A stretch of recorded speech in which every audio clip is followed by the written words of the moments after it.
Le cinéma, c'est l'art de capturer le monde, de nous faire rêver, réfléchir, voyager. Mais derrière la magie du grand écran, l'impact écologique du secteur est bien réel. Heureusement, aujourd'hui, les choses changent. De plus en plus d'initiatives et de productions poussent l'industrie à repenser ses pratiques. Sur les tournages, une nouvelle profession fait son apparition, celle des éco-référents, chargés d'accompagner cette transition. Mais au-delà des coulisses, c'est aussi dans la manière de raconter les histoires que le changement s'opère. Comment parler des enjeux écologiques sans tomber dans le discours moralisateur? Comment le cinéma peut-il concilier créativité, viabilité économique et respect de la planète? Quels sont les défis et les solutions pour un 7e art plus durable? On en parle dans cet épisode avec Jeanne Clairbeau et Hugo de Gillage, qui sont au cœur de ces réflexions. Vous écoutez Entre deux prises, le podcast du FIF Namur qui va à la rencontre de celles et ceux qui réinventent le cinéma. Bonjour et bienvenue. Pouvez-vous brièvement vous présenter et expliquer vos métiers respectifs? Moi, je m'appelle Jeanne, j'ai 27 ans. Je viens de finir mes études de réalisation à l'IAD en août dernier. Et donc, je suis cofondatrice et coordinatrice du projet Cinécolab depuis 2 ans. Et moi, je m'appelle Hugo, je suis producteur. Je travaille dans une société qui s'appelle Panic et qui est surtout dédiée à l'animation, production d'animation, mais pas que, on fait aussi de la fiction. Et puis en parallèle, je suis l'un des administrateurs de l'UPFF, l'Union des producteurs, dans lesquels je me suis investi essentiellement pour essayer de défendre les intérêts de l'animation et les chantiers de durabilité dans le secteur audiovisuel belge francophone. Alors que l'urgence climatique affecte tous les domaines, l'industrie cinématographique commence à repenser ses pratiques. On entend de plus en plus parler de cinéma durable, éco-responsable, soutenable, vert. Mais qu'est-ce qu'on entend exactement par là? C'est le fait de se rendre compte qu'on a évidemment en tant qu'humanité une empreinte carbone et que d'une certaine manière notre activité influence la planète forcément et que compte tenu de tous les travaux scientifiques qui ont été effectués jusqu'à présent, il faut qu'on parvienne à qu'on le veuille ou non, faire rentrer nos activités dans ce que la planète peut nous offrir. Et donc, je pense que chaque secteur, forcément, s'empare plus ou moins rapidement de cette question et essaie de voir comment on peut continuer à avancer, comment on continue à faire notre métier en essayant d'avoir une optique plus durable. Donc, quand on parle de durabilité, en général, on pense écologie, mais ça, c'est un thème qu'on pourrait étendre à des considérations beaucoup plus larges. Mais voilà, grosso modo, le développement durable, c'est parvenir à faire nos activités tout en n'empêchant pas les générations futures à bénéficier de tout ce qu'on a à disposition aujourd'hui. Donc c'est parvenir à trouver une manière dans notre cas, de continuer à faire des films, mais de la manière la plus éco-responsable possible. Ok, donc éco-responsable, durable, c'est équivalent? Pour moi, la durabilité a de ça en plus qu'il y a un pilier économique, là où, personnellement, et je suis pas la seule, mais à considérer que dans le système économique dans lequel on fonctionne, c'est tout à fait incompatible avec notre manière de produire des films. Là où éco-responsable, pour moi, il y a moins cette notion de pérennité en accord avec le système capitaliste dans lequel on est. Mais je me permettrais d'ajouter à ce que Hugo a dit que pour moi, c'est important de conscientiser que le film le plus éco-responsable, c'est celui qui n'existe pas à la base, que vivre, ça pollue, que tous les secteurs polluent et que à partir de ce constat-là, il faut vraiment se poser la question de quel film mérite d'exister. Et d'une part, il y a toute cette idée de changer nos pratiques. Comment est-ce qu'on fait quand on fait un tournage pour avoir des pratiques qui sont plus responsables de la biodiversité et de la planète globalement. Et d'autre part, avoir conscience que le cinéma, c'est un super gros moteur de changement qui peut promouvoir des imaginaires plus durables et plus enviables. Et qu'il y a vraiment ces deux aspects-là dans ce qu'on entend par cinéma durable et éco-responsable. Il y a vraiment d'une part l'aspect des pratiques et d'autre part l'aspect de ce qu'on raconte. Et pour mieux cerner justement les enjeux autour du cinéma éco-responsable, pourriez-vous expliquer à quelles étapes de la production d'un film l'impact environnemental est le plus élevé? Et par conséquent, où est-ce que ce serait intéressant d'agir pour le réduire? En tout cas, si on regarde, si on n'a qu'un prisme au niveau du tournage, c'est l'énergie et les transports qui polluent le plus. Mais si on dézoome, on se rend compte que la fabrication des équipements, c'est vraiment, ça prend absolument toute la place. Plus que le déplacement des spectateurs en salle, quand ils vont voir le film dans des salles de cinéma.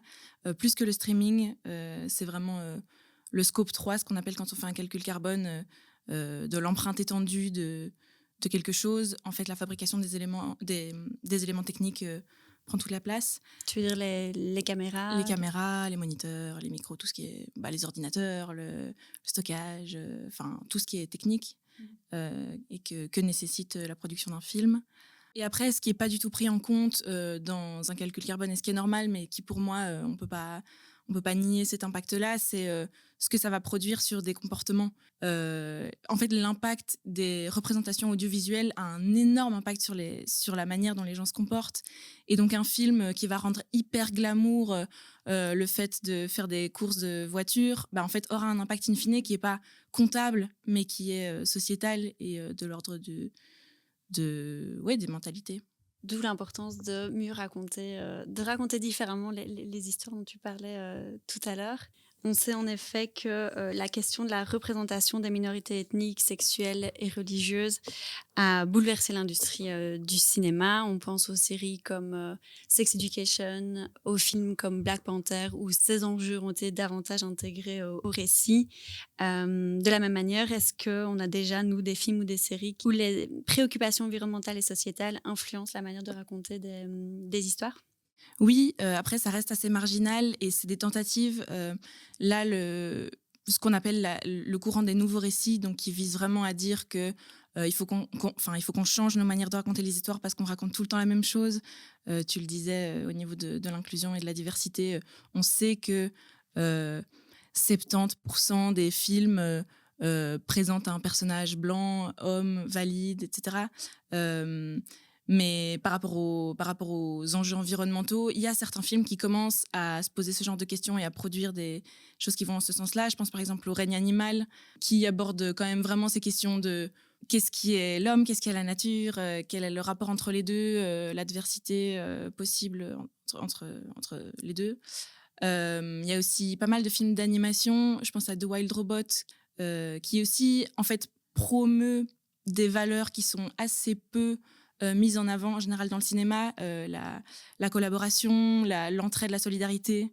Et tout ça, c'est des valeurs qui sont vraiment importantes de montrer et de promouvoir pour imaginer ensemble un futur durable et créer un cinéma qui serait en accord avec les valeurs du monde de demain. Il y a un outil qui n'est pas du tout déterminant ou essentialisant, c'est juste un indicateur qui s'appelle le Planet Test, c'est le même principe que le test de Bechdel. Le test de Bechdel, pour ceux qui ne connaissent pas, c'est un test qui montre la présence des personnages féminins dans les films et leur place, souvent trop petite. Donc, c'est 3 questions. Et les 3 questions, c'est est-ce que le film admet l'existence d'un monde naturel ? Est-ce que les comportements problématiques sont reconnus comme tels ? Et est-ce qu'il y a au moins un personnage qui fait quelque chose qui vise à rendre le monde meilleur ? C'est juste une grille de lecture d'un film où chacun peut regarder ce qu'il raconte comme histoire et se dire en fait ça peut prendre plein de formes différentes de vouloir rendre le monde meilleur. C'est pas forcément, comme on le disait, que lié à l'écologie, mais voilà, c'est un petit indicateur qui selon moi est pertinent. Toi, Hugo, en tant que producteur, est-ce que tu as déjà eu l'occasion de soutenir ou de mettre en place des projets de films éco-responsables ?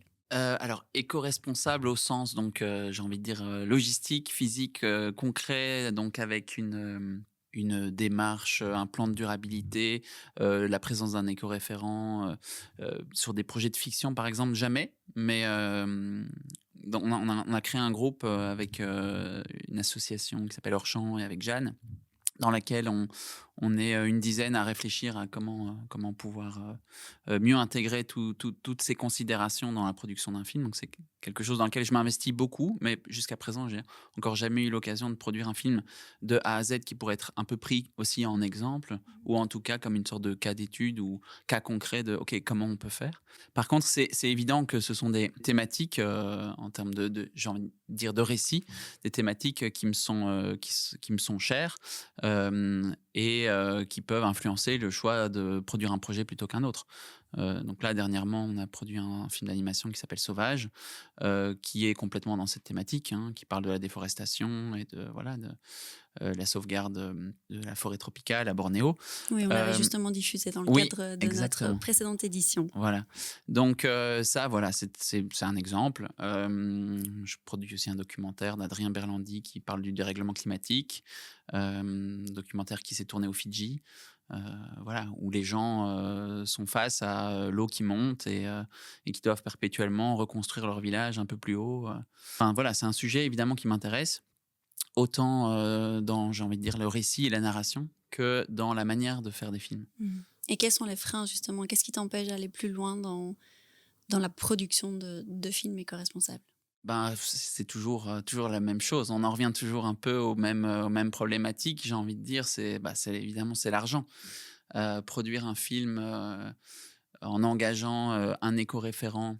Vous avez cité les éco-référents à plusieurs Oui. reprises. Quel est le rôle exactement de cet Ah, éco-référent? l'éco-référent, quelque part, j'ai envie de dire, dans un monde idéal, c'est quelqu'un qui est un peu, une sorte de directeur, de, l'éco-responsabilité, d'un film. C'est-à-dire que c'est la personne qui va être responsable de la vision et de la cohérence, écologique, d'un film et qui va faciliter, tout un tas de choses. Donc, rassembler les décors, réutiliser le matériel, connecter, la régie avec des acteurs économiques locaux, pour optimiser les transports. Enfin voilà, c'est plein de choses comme ça. Il y a aussi fort cet aspect de, ne pas être, que la personne qui tient la casquette, police de l'écologie, sur le tournage, mais c'est aussi, une personne qui va en fait, recréer du lien entre les gens. Un bon ou une bonne, éco-référente, ça va pas du tout être, l'austérité en personne, ça va être au contraire quelqu'un qui pousse à réfléchir sur, «OK, si on fait ce film, est-ce que c'est parce qu'on a envie de faire un projet ensemble, ou c'est, parce qu'il faut remplir un cahier des charges?»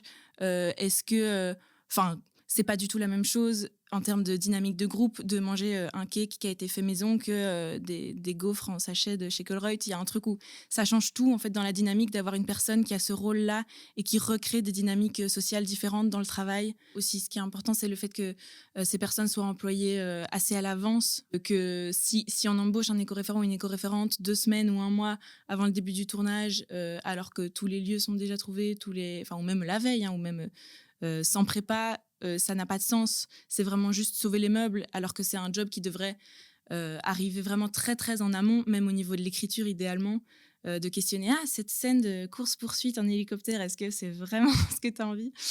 Parce Enfin, qu'actuellement, l'éco-référent est plutôt présent sur le tournage, c'est ça? bien trop tard. En tout cas, ouais, c'est une grande frustration, qui est, enfin, je parle en leur nom, mais c'est, un des témoignages qu'on a beaucoup, reçus, qui se sont embauchés beaucoup trop tard, en fait, et que s'ils sont juste là pour vérifier que tout le monde a bien, son gobelet, réutilisable, son cendrier portable et qu'ils respectent le jour VG, bah, ça fait pas énormément sens. C'est déjà ça, bien sûr, mais ça reste assez marginal, comme impact.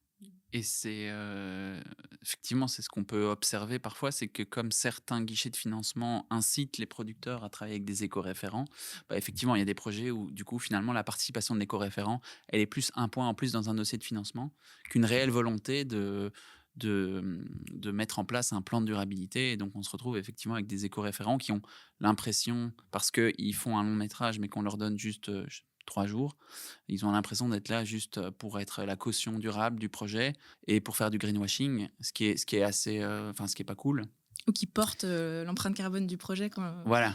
alors que c'est pas du tout, enfin, éco-référent, c'est pas la personne qui est responsable de toute l'empreinte carbone, ça n'aurait pas de sens. Et en même temps, du coup, l'inverse de ça, ce serait, en tant que producteur, de pouvoir permettre à un éco-référent de commencer très tôt, pour préparer au mieux le tournage, pour qu'il y ait un réel impact. Mais ça veut dire quoi? Ça veut dire plus de préparation, donc plus d'argent. Enfin voilà, c'est toujours un peu la même question. Globalement, il y a quand même l'idée que mieux préparer les films pourrait permettre, de faire des films, où il y a beaucoup moins de gaspillage, de manière générale. J'ai l'impression que dans le paysage, productionnel aujourd'hui, puisqu'il n'y a pas vraiment les moyens nécessaires pour que les producteurs puissent engager complètement, des éco-référents sur toute la durée, ni faire plus de préparation. J'ai l'impression que le seul moyen, possible, c'est que ce soit contrebalancé par, des économies en tournage, pour que ce soit au moins une opération blanche, mais qu'à la fin, on ait un projet durable, quoi.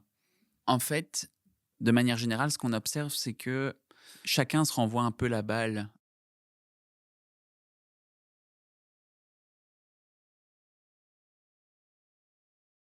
Pareil, le producteur, il a pas envie d'avoir tout le monde sur le dos, c'est très compliqué, en fait, de savoir qui doit vraiment, initier parce que, en fait, un producteur, c'est quelqu'un qui, fait vivre une entreprise en finançant des projets et en vivant sur les projets qu'il parvient à financer et donc quelque part, pour faire ses projets, il doit avoir un auteur et si il risque de perdre un auteur parce qu'il a des convictions écologiques et que son auteur, par exemple, n'a pas envie de réfléchir à tout ça dans le cadre de son film ou de s'interdire des choses, il peut effectivement donc perdre un projet et perdre un projet pour un producteur, ça peut être vraiment catastrophique. Hein. Donc, en fait, tout est assez imbriqué, tout est intriqué plutôt.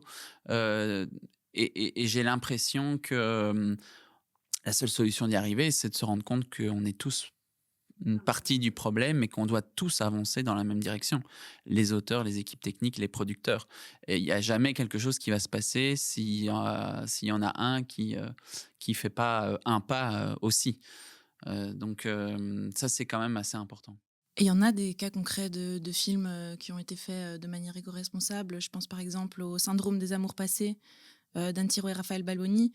Eux, c'était de base plus, je pense, une volonté sociale plus que écologique, mais je trouve que c'est un super message d'espoir de voir qu'on peut faire les choses différemment parce qu'il n'y avait que 3 échelles de salaire sur leur tournage, ce qui change déjà énormément la dynamique. Enfin, c'est bête, mais un éco-référent qui est payé 150 € de la journée, c'est trop bizarre d'aller dire à un chef opérateur qui est payé je ne sais pas combien de fois plus, dis, est-ce qu'on ne ferait pas plutôt les choses différemment. Enfin, ça instaure Il y a une meilleure égalité. Exactement. Ils ont fait tout leur repérage en vélo. Ils ont adapté leur plan de travail aux horaires de transport en commun. Même les comédiens faisaient vraiment partie du process. Ils venaient en vélo avec leur kawaii qui pleuvent, qui ventent. C'est tout des choses qui sont géniales. Que aussi toute l'équipe mettait vraiment la main à la pâte. Voilà, c'était un film. Ils ont eu la production légère de la Fédération Wallonie-Bruxelles. Mais c'est juste pour dire qu'en fait, il y a moyen de faire autrement et que si tout le monde s'y met, c'est possible. Il y a moyen et en même temps, c'est super intéressant, mais ça pose plein de questions. Rien que dans ce que tu viens d'évoquer, je ne connais pas ce cas particulier, je ne sais pas la manière avec laquelle ça s'est passé, mais c'est vrai que, par exemple, les transports en commun, qu'est-ce qu'on fait de tout le caractère aléatoire des transports en commun quand on est en tournage, voilà. Pareil pour quelque part la question de justice sociale et de la question des salaires. Enfin, il y a plein de choses qui remettent en question le cinéma comme on peut le Bien connaître sûr. sur des très gros projets où tout est très balisé, très hiérarchisé, très rigide, et où du coup, quand on arrive avec ces concepts de durabilité, on se frotte à certains nœuds où c'est très compliqué en fait. Ouais, et c'est juste ce que j'ai oublié d'ajouter, c'est qu'ils ont tout tourné dans le même quartier et ça c'est essentiel parce que sinon la Hyper démarche local. ouais. Et pour te répondre brièvement si je peux, en fait oui évidemment que ça change complètement la structure de comment nos métiers sont construits, mais en fait il n'y a pas le choix parce que si on continue à faire des films comme on en fait aujourd'hui, dans 50 ans il n'y a plus de cinéma. C'est de ça qu'on parle. Enfin, on parle des conditions de vie sur Terre qui sont menacées, c'est quand même pas rien. Donc ça demande peut-être, oui, de s'adapter à des horaires de transport en commun avec les aléas que ça implique. Mais si c'est ça ou que le secteur entier s'effondre, la réponse est vite répondue. Et cette prise de conscience écologique dans le cinéma, est-ce qu'elle est nouvelle ou ces préoccupations étaient déjà présentes dans le passé? Pour moi, je pense que c'est assez nouveau. En sortant de 5 ans d'études de réalisation, j'avoue ne jamais avoir entendu parler de ces enjeux-là. Et je pense que c'est le cas dans beaucoup d'écoles différentes. Je pense que c'est des préoccupations qui commencent à arriver dans le cinéma parce qu'elles arrivent dans la société et que tous les secteurs commencent à se dire « Ah, il faudrait peut-être décarboner notre économie ». On se rend compte que ça a des... c'est plus large que la décarbonation, évidemment, mais que chaque personne qui a un métier se dit « Ah, ça devrait peut-être changer dans mon métier » et que c'est comme ça que c'est arrivé dans le cinéma. Mais pour moi, ça doit avoir une dizaine d'années, tout au plus. J'ai l'impression que c'est beaucoup arrivé en tout cas j'ai envie de dire dans le paysage productionnel puisque je suis producteur, hem, à travers, un guichet de financement en particulier, je pense, qui est celui qui a commencé le plus tôt. Si je dis pas de bêtises, c'est Wallimage, et qui est un guichet qui a commencé à vraiment intégrer, ces questions dans le processus de financement. Donc de poser des questions au producteur, de lui demander de déposer des notes d'intention, de calculer l'empreinte carbone des projets et cetera. Hem, En plus tout cas, en ré Belgique En francophone. Belgique francophone, je pense qu'en Flandre, c'est en route depuis plus longtemps que ça, je pense. Mais plus récemment, donc il y a aussi à la Fédération Wallonie-Bruxelles, une nouvelle fiche, donc dans les différents éléments qu'un producteur doit déposer quand il demande, de l'argent. Il y a une nouvelle fiche dédiée à la durabilité et qui, pose, cette question toute une série de questions, «Qu'est-ce que vous avez prévu pour ceci? Qu'est-ce que vous avez prévu pour cela? Est-ce qu'il y aura un écoréférent sur votre projet? Ah, pourquoi?» et cetera. Plein de choses comme ça qui, pour l'instant, sont pas du tout contraignantes, mais qui permettent au moins, de commencer à se poser les questions et ça, c'est ça qui est important. Je savais qu'aux Pays-Bas, c'était déjà une demande qu'un plan éco-responsable fasse partie des demandes de subvention. Et donc, je voulais justement savoir ce qu'était le cas en Belgique. Bonne nouvelle d'apprendre que c'est en cours. Est-ce que c'est à ce point-là mis en place et appliqué? En Flandre, donc c'est le cas. Une fois qu'un producteur a le soutien du VAF, de mettre en place avec ce producteur un plan de durabilité. En Belgique francophone, la Fédération Wallonie-Bruxelles ne demande pas un plan de durabilité. Pour l'instant, elle pose juste des questions. Et ces questions, donc le producteur y répond, intègre ça dans son dossier de façon complètement obligatoire. Et c'est lu par les membres de la commission. Certaines personnes peuvent être attentives à cette fiche et d'autres absolument pas du tout. Je pense que pour l'instant, c'est pas un sujet parce que le nombre d'aides disponibles, est quand même très limité pour le nombre de projets déposés et que c'est avant tout la qualité, artistique des projets, forcément, qui drive complètement le choix de la commission. C'est absolument évident.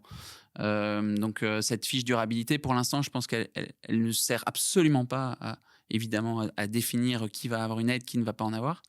Mais, ça sert vraiment à demander aux producteurs d'expliquer, leur démarche, d'expliquer leur projet, par le prisme donc de la durabilité et de la diversité. Et est-ce qu'on demande de faire un suivi justement par rapport à ces engagements? Pas à la Fédération Wallonie-Bruxelles, puisque à nouveau donc c'est juste des questions. Est-ce que vous allez faire ceci ou est-ce que vous allez faire cela, et cetera. Il y a pas Mais de si on pose des vérification. questions, oui, c'est ça, on s'attend Ouais, on non, devrait s'attendre à ce que. C'est un grand sujet, hein, ça Oui, c'est ça. risque d'être contraignant, parce qu'il y a tout le sujet de la liberté artistique, que la Fédération Wallonie-Bruxelles se dit que on ne peut pas à un moment imposer de traiter le sujet d'une certaine manière ou de rendre contraignant certaines choses. la Fédération Wallonie-Bruxelles, malgré tout, même si elle ne pose pas de contraintes sur cette fiche, il y a quand même un bonus durabilité qui a été mis en place. Je pense que c'est la première fois cette année. Je Chez pense. Wallimage aussi, 100 € par Ouais, jour de par jour de tournage, tournage. Ouais. qui engage une certification, enfin qui en tout cas essaye d'avoir cette certification. Tout à fait. Et à la Fédération Wallonie-Bruxelles, c'est un bonus de 20 000, je pense, pour un producteur qui parvient à démontrer les démarches qu'il a faites. Donc il y a quand même une sorte de projet d'incitation dans le chef de la Fédération Wallonie-Bruxelles, mais pour l'instant qui n'est pas punitif. Enfin, je veux dire, oui, personne n'est puni de ne pas faire d'efforts sur le côté durable des projets qu'on développe, quoi. Pour le moment, en tout cas. Je ne sais pas ce que réserve l'avenir. Et alors, Wallimage, là, c'est quand même un suivi plus sérieux. C'est-à-dire qu'il y a donc tout un tas d'engagements à prendre et une vérification après. Et à ce jour, l'année dernière, il y a 6 films qui ont obtenu une certification Wallimage sur, je sais pas, 100-200 films produits en Belgique chaque année, Oui, ce qui reste assez marginal. Mhm. C'est déjà ça. Ben justement, vous êtes tous les deux impliqués donc, dans le projet cinéma et durabilité mené par Orchamps, la Fédération des métiers du cinéma et de l'audiovisuel. Dans votre recherche, vous constatez que pour réussir cette transition, il est indispensable que toutes les parties prenantes d'un film se sentent concernées. Comment justement sensibiliser davantage les professionnels du cinéma, alors du scénariste, du producteur, de l'investisseur, aux techniciens, à l'importance de la durabilité? Ben nous, donc de mon côté, je développe le projet Cinécolab. qui part vraiment on a 2 missions majoritaires, c'est la formation et le recensement d'initiatives qui existent déjà, en termes de cinéma éco-responsable sur, un site internet qui est en ligne, qui s'appelle cinecolab.be. Et au niveau de la formation, nous, ce qui nous semble important, c'est de commencer le plus tôt possible, à savoir dès l'enseignement, parce que comme je le disais, précédemment, c'est pas des enjeux qui sont beaucoup abordés dans l'enseignement et pour nous, c'est super important.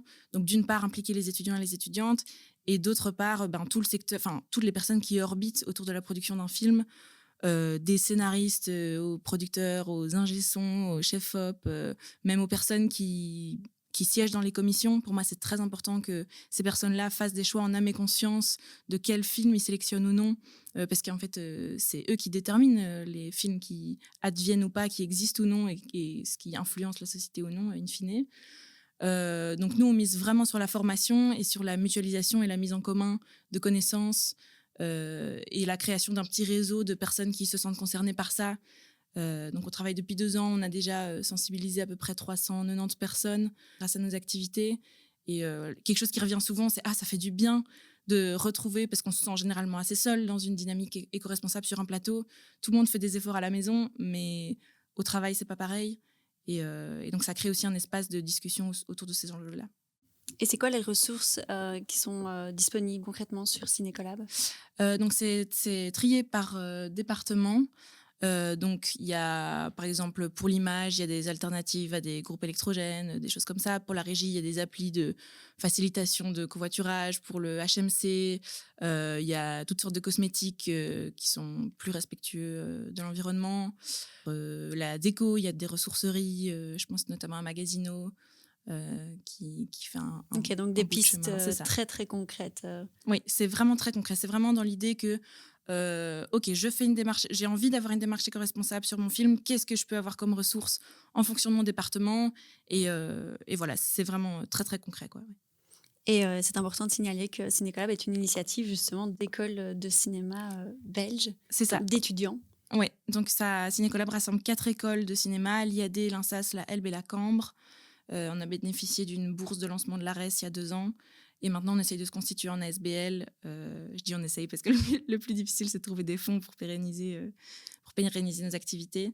Mais c'est la démarche, en tout cas. Une fois qu'un film éco-responsable est réalisé, comment faire en sorte qu'il trouve son public? Est-ce que des dispositifs particuliers sont nécessaires pour sa diffusion? On pense bien sûr au rôle des festivals de cinéma, dont on fait partie, qui ont pour objectif de mettre en lumière ces productions innovantes et souvent plus discrètes. Mais existe-t-il d'autres canaux ou initiatives qui permettent de mettre ce genre de cinéma en avant?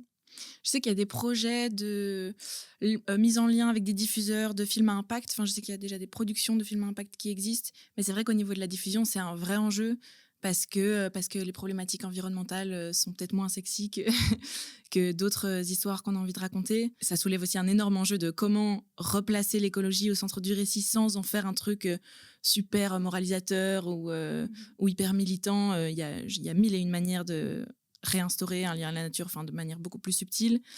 Mais c'est vrai qu'au niveau de la diffusion, bon, moi je réponds, vous allez le voir tout à fait objectivement, mais former les équipes des programmateurs de festivals, etc. Je pense que c'est aussi là que se trouve une partie de l'enjeu, c'est que j'ai l'impression qu'on ne se rend pas assez compte de tout l'impact de ce secteur et de toute la machine. Donc oui, l'information, la sensibilisation et la formation, ça me semble un bel endroit où commencer. Parfois, on se dit que ça peut peut-être être contre-productif de trop étiqueter ce genre de film avec ces enjeux environnementaux et que ça ne leur rend pas forcément service. Qu'en est-il du public? Est-ce qu'on remarque que les spectateurs sont particulièrement sensibles à cette dimension écologique à l'heure actuelle ou pas forcément, pas encore? J'ai pas vraiment l'impression que le public soit demandeur de ce genre de contenu. J'ai même l'impression qu'il est un peu épuisé qu'on lui parle de ça en permanence et que effectivement, c'est la question de la durabilité, elle doit d'abord être dans la manière avec laquelle on fabrique le film, quel que soit le sujet du film finalement. Et puis pour les films qui parlent aussi de ça, c'est Enfin, j'ai le cas de Sauvage en tête, par exemple, qui est un film vraiment qui parle de ça. Où il y a un volet quand même assez politique, assez marqué sur la question, voilà, de l'écologie, de la déforestation. C'est un film qui n'a pas marché en salle, alors que c'est un film qui était assez attendu. Et c'est vrai que dans les différentes raisons qu'on peut mettre en avant, c'est que ce caractère un peu engagé, un peu politique, peut rebuter le public qui a envie de se divertir, en fait, avant tout, hein, et pas de venir prendre une leçon et qu'on lui dise que le monde va mal, notamment à cause de lui. Donc, mais moi, personnellement, ce qui m'intéresse dans la thématique de la durabilité, c'est plutôt la manière de faire le film que, quelque part, de chercher à ne produire que des projets qui parlent de durabilité quelque part ou d'écologie, où là je suis beaucoup plus comment dire, je suis beaucoup moins Perplexe. convaincu, beaucoup plus perplexe, merci beaucoup. Parce que je pense qu'il doit y avoir toutes les formes, enfin voilà, toutes les formes de cinéma, toutes les formes de sujets qui doivent pouvoir continuer à être encouragées. La durabilité, pour moi, c'est dans la manière de fabriquer les films et effectivement dans la manière de présenter les choses. Il y a plein d'exemples, hein, voilà, de séquences qui pourraient être faites autrement pour éviter de promouvoir, par exemple, l'usage de l'avion ou l'usage de la voiture. Si le personnage est en vélo ou en tram plutôt qu'être en voiture, bah voilà, ça raconte indirectement quelque chose. Sans être un film qui fait vraiment, qui parle de durabilité absolument et qui essaie de convaincre absolument que c'est ça qu'il faut faire, etc.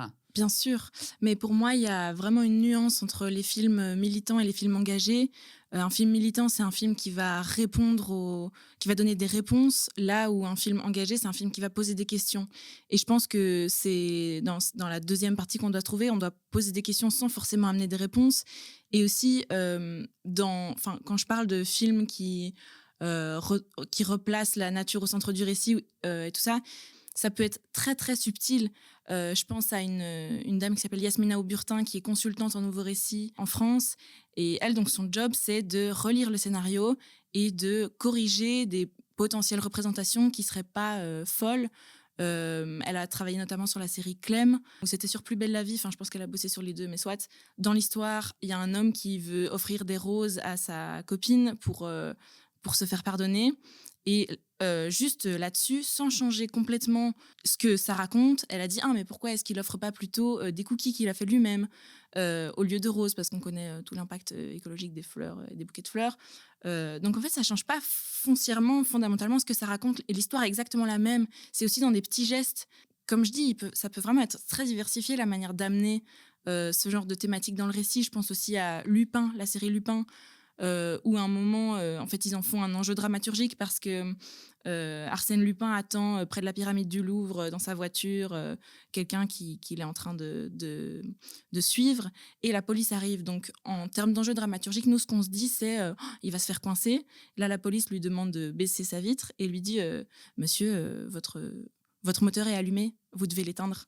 En fait, là, on n'est pas du tout en train de marteler un message, ça sert l'enjeu dramaturgique, et à la fois, c'est des petites choses dont le spectateur, inconsciemment, enfin, Yasmina Auburtin, elle appelle ça la pédagogie clandestine, et je trouve ça super intéressant comme concept de se dire que, en fait, on est influencé par ce qu'on regarde, sans pour autant que ce soit le film qui est la grosse claque. Ça peut aussi, hein, et c'est évidemment super précieux d'avoir ça aussi, mais ça peut être très divers, les moyens d'action.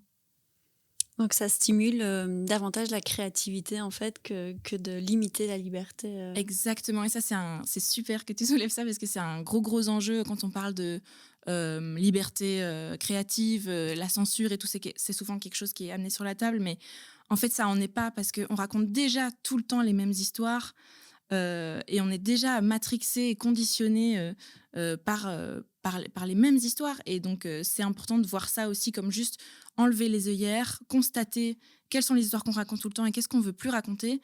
Et oui, pour un secteur qui se targue d'être créatif, soyons-le vraiment, et sortons des carcans qu'on nous sert à toutes les sauces depuis 50 ans. Et justement, face à cette surproduction de contenu mise à disposition du public, comment les aider, oui, à faire leur choix dans le type de production qu'ils consomment? Question compliquée. Moi, personnellement, je trouve que le plus important, c'est de se poser des questions et de conscientiser le rôle qu'on a en tant que spectateur et consommateur. euh, et, et en fonction de ça, c'est des choix que tout un chacun fait en fonction des combats qui jugent justes. Mais après, l'écologie, que ce soit des films qui délivrent des messages écologiques ou des messages sociaux ou des messages... pour moi, il y a mille et un combats qui sont importants de visibiliser, qui convergent avec l'écologie, mais euh, que c'est pas, il faut pas aller voir juste un seul type de contenu, mais juste se questionner sur les contenus qu'on regarde, quoi.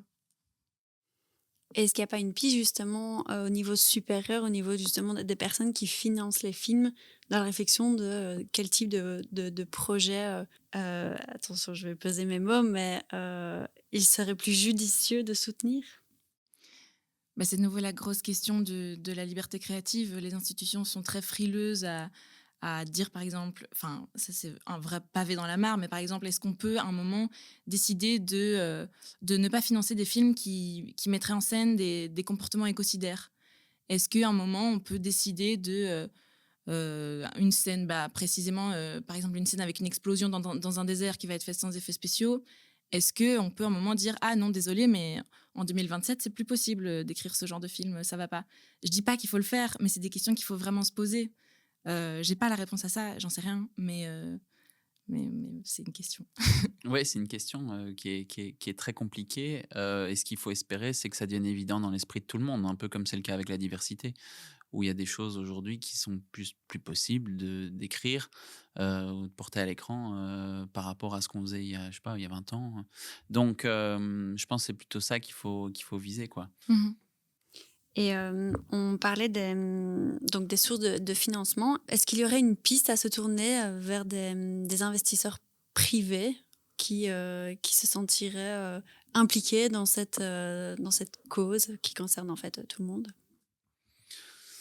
Je pense savoir qu'il y a un certain temps, il y avait un producteur qui essayait de mettre en place un tax shelter vert. Mais donc là, c'est sous le mécanisme du tax shelter, qui est un mécanisme garanti par l'État et qui permet à des investisseurs privés d'investir dans le cinéma. Et c'est rentable pour eux, quoi qu'il arrive, tant que le film se finit. Sinon, évidemment, c'est la catastrophe. Mais tant que le film se finit, l'investissement de cet investisseur, de cette société belge, est rentable. Et donc là, ça fonctionne. Par contre, de manière générale, le cinéma n'est pas rentable. En tout cas, le cinéma que nous faisons. Un film peut coûter, je sais pas, un long métrage peut coûter 3 millions et en rapporter vraiment tellement peu, moins de 100 000 euros. Donc, ça permet pas de rentrer dans les frais. Donc, un investisseur qui investirait dans un projet parce qu'il est durable, ce serait presque plus du mécénat que vraiment un investissement avec une volonté économique de récupérer un retour sur investissement ou au moins la mise de départ. Ça me paraît vraiment illusoire, quoi. Donc ça, j'y crois pas trop. J'ai l'impression que c'est plus dans les mécanismes actuels qu'on peut trouver une manière d'un peu orienter, comme le fait Wallimage en fait. C'est juste d'essayer de... Et Screen Brussels aussi, hein, on parle beaucoup de Wallimage, mais Screen Brussels, voilà, comme Wallimage, quelque part, dans sa grille de critères, quand ils choisissent un projet parmi tous les projets qu'on leur a déposés, mais la grille de critères reprend à un moment donné des points sur la durabilité. Et donc, si le producteur ne met rien en place, il aura moins de points qu'un producteur qui réfléchit et qui propose une vraie stratégie durable pour son projet. Donc, j'ai plutôt l'impression que c'est comme ça qu'on va pouvoir influencer les choses. Et aussi, pour moi, il y a un vrai enjeu démocratique. Est-ce que ce soit les fonds publics qui financent ce genre de film? Parce que c'est super, et peut-être que c'est une piste dans l'immédiat d'avoir un genre de mécénat pour ce genre de film. Mais en fait, est-ce que c'est souhaitable de se dire que ce sont que des personnes privées qui n'ont pas du tout de légitimité démocratique à financer tel ou tel projet? Je trouve que ça pose quand même question. C'est des enjeux publics et d'importance capitale. Donc pour moi, c'est important que ce soit aussi financé par ces sphères-là. Tout à l'heure, tu disais, je n'ai pas réagi parce qu'on a embrayé sur une autre question, mais tu disais, c'est quoi finalement la durabilité? La durabilité, on pense tout de suite à l'écologie, mais en fait, ça regroupe tellement plus de choses. Et surtout en ce moment, je trouve, ou moi personnellement en tout cas, en tant que producteur, je me sens particulièrement inquiet de manière générale, hein, mais par rapport à mon métier, par rapport au secteur du cinéma, parce qu'on voit bien qu'on va au-devant de quand même de grandes difficultés dans la société de manière générale, hein. La majorité des sociétés de production sont aussi dans une volonté un peu expansionniste, hein, de vouloir grandir, d'avoir un assistant en plus, de faire des projets en plus, de se lancer en plus dans la fiction ou en plus dans l'animation. C'est normal, hein, ça fait partie un peu des choses. Tout le monde a envie de développer, tout le monde a ses projets. Mais face à cette quantité, quelque part, de programmes, de projets qui n'en finit pas d'augmenter, bah, les financements, ils augmentent pas tellement, hein, même ils diminuent de manière générale. Et donc, c'est la question de la durabilité, c'est aussi se poser la question de savoir comment on va parvenir dans les 10 prochaines années, les 15 prochaines années, les 20 prochaines années, comment on va continuer à pouvoir produire des films librement, avec des financements qui stagnent ou qui diminuent, avec les remous sociaux qu'on peut connaître, avec les crises d'approvisionnement qu'on va connaître, avec les crises énergétiques qu'on va connaître.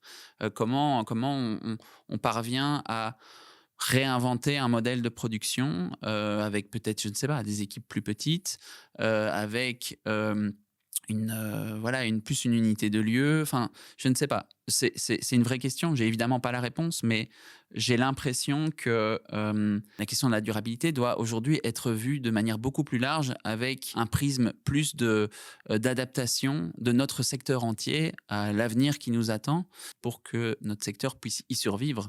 Et donc, essayer de trouver une manière de rendre notre secteur plus robuste et essayer de pouvoir traverser ces crises ensemble, en travaillant autrement, en faisant peut-être moins de films, mais en les faisant mieux, en travaillant, en étant plus dans la coopération plutôt que dans la compétition.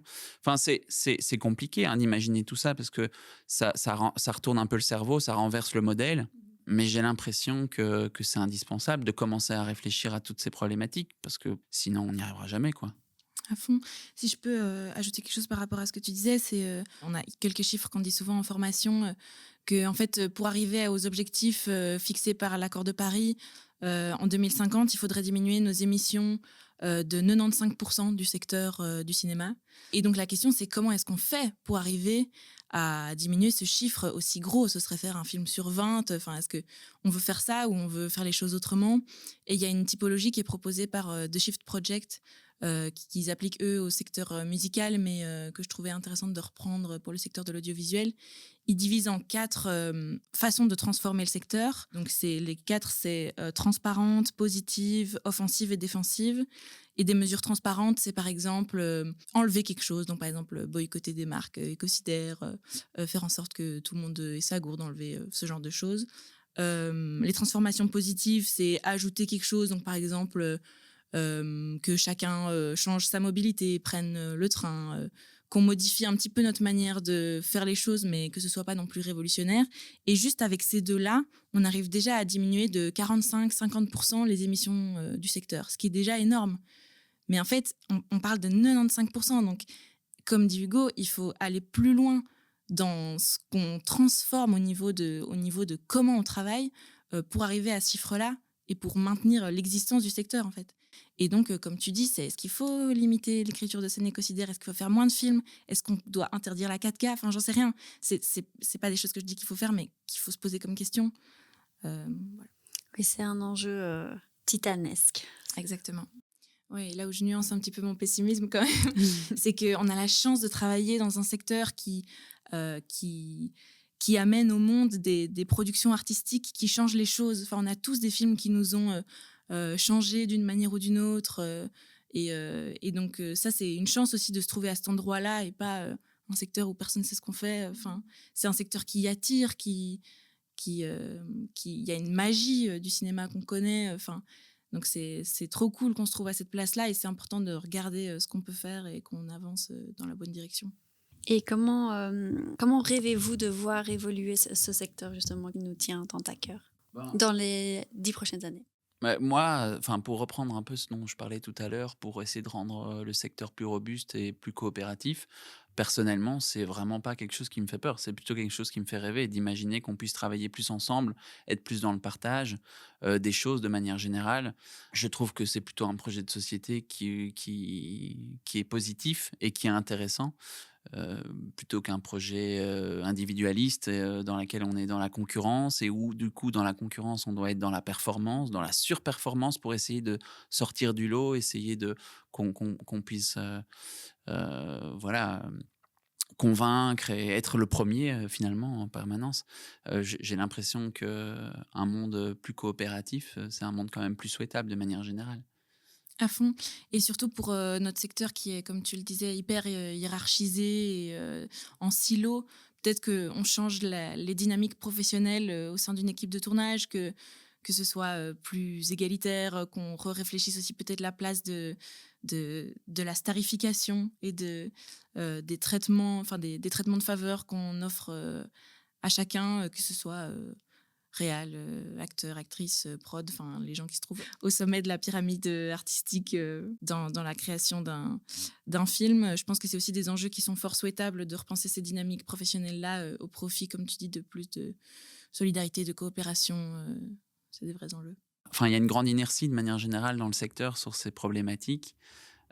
Sans pointer personne du doigt, absolument pas. Mais je pense que les gens ne se rendent pas forcément compte de l'ampleur des changements qui nous attendent. Tu parlais tout à l'heure du Shift Project, leur dernière analyse sur, par exemple, l'approvisionnement en pétrole, c'est que d'ici à 2050, il est divisé par 2. Le monde, il va vraiment changer dans les 30 prochaines années, c'est sûr et certain. Et je comprends qu'on n'ait pas forcément envie de changer, d'abandonner son confort, mais malgré tout, il y a une vraie nécessité d'arrêter de faire l'autruche et juste d'en parler, de commencer à en parler et d'arrêter le déni de réalité, en fait. Mmh. Et à la fois, ce qui est chouette, c'est qu'on sait que, vu qu'on est responsable, la bonne nouvelle, c'est qu'on peut y faire quelque chose. Je pense à cet exemple que j'ai découvert il y a pas longtemps et je me dis: «Mais en fait, c'est vrai qu'on n'en parle pas». La couche d'ozone. Moi, j'ai l'impression d'avoir grandi dans, le problème qu'il y avait un trou dans la couche d'ozone et que c'était notre faute et qu'il fallait le réparer. Mais aujourd'hui, le trou dans la couche d'ozone, il est quasi tout à fait résorbé. Il est résorbé à 99%. On estime qu'il sera résorbé à 100% vers 2060. Mais c'est parce que, en fait, à un moment, il y a eu une vraie volonté politique et un vrai engouement de se dire oh là là, mais ça craint, on va changer les choses, on va mettre en œuvre des processus, on va légiférer pour que notamment les composés problématiques, les gaz CFC soient enlevés du marché. En fait, quand il y a une volonté politique et que les gens s'y mettent, ça fonctionne. Et j'ai l'impression que, enfin, à nouveau, parler de la couche d'ozone, parler des limites planétaires, etc., ça donne toujours un peu l'impression qu'il faut sauver la planète. Mais en fait, il ne faut pas sauver la planète, il faut sauver l'humanité. Hein, je ne sais pas ce qui va arriver à l'humanité, mais dans tous les cas, la planète va nous survivre, se réinventera, va de nouveau proliférer si jamais l'espèce humaine s'éteint. Enfin, je veux dire, c'est toujours un peu étrange de parler de la protection de la planète. C'est la protection de notre humanité et de notre société et de l'ordre que nous avons instauré dans notre société pour pouvoir vivre ensemble correctement, sans violence, etc. C'est ça qu'il faut protéger, c'est pas la planète. Merci beaucoup pour ces mots de la fin. Merci. Avec plaisir.